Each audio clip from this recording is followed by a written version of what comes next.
Buenos dias, boys and girls. How is everybody today?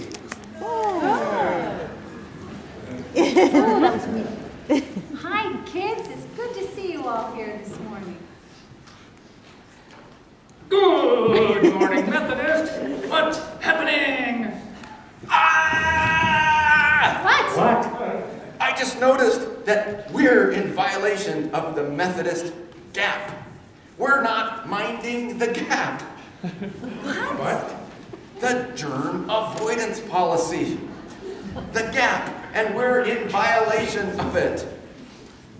We are? Well, yes, haven't you heard? During this flu season, lots of churches are changing their greeting practices, chiefly by not having people shake hands to help prevent the unnecessary spreading of germs.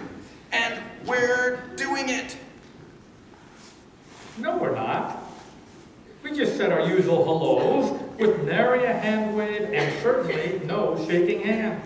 Not with them, with them. Oh. I think in the interest of germ safety that we need to change our puppeting procedures too. And, oh, I hate to ask this, and just what would you suggest? These.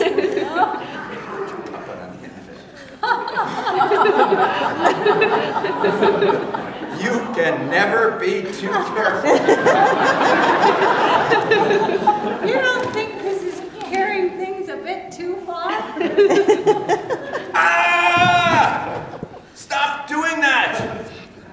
Now what? You itched your nose with me. Ah! Get the Lysol. Sorry, my nose tickled. It was an unconscious reflex, I guess. All the more reason to use these.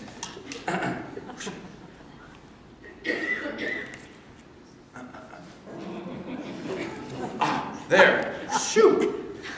Well, we may no longer be in violation of the gap, but, gee, maybe I'm wrong, but it still feels a little silly. Well, you should not.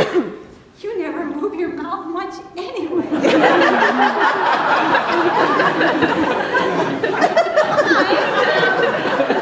I look positively ridiculous. Talking without moving my teeth like this. I look like a ventriloquist. Except there's no dummy.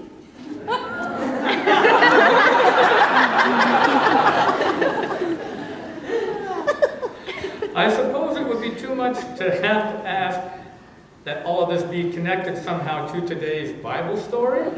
Wow. Now that you mention it, I've always heard that one of the three kings was a bit of a germaphobe. Really? Which one? The one with the frankincense. It reputedly had mild antiseptic properties. And think about it. In all of those pictures you see, I'll bet you've never ever seen any of the kings holding the baby Jesus. Barnabas, that's ridiculous. There was no gap policy back then. Well, how do you know? Mind the gap might be a phrase that reverberates through human culture back through the centuries. Then you'd better tell that to Simeon. Huh? Simeon, in the Bible story for today. You know, the devout servant of God who had been promised by God that he would live to see the coming of the Messiah. And he'd been waiting and waiting, and he was getting really, really old.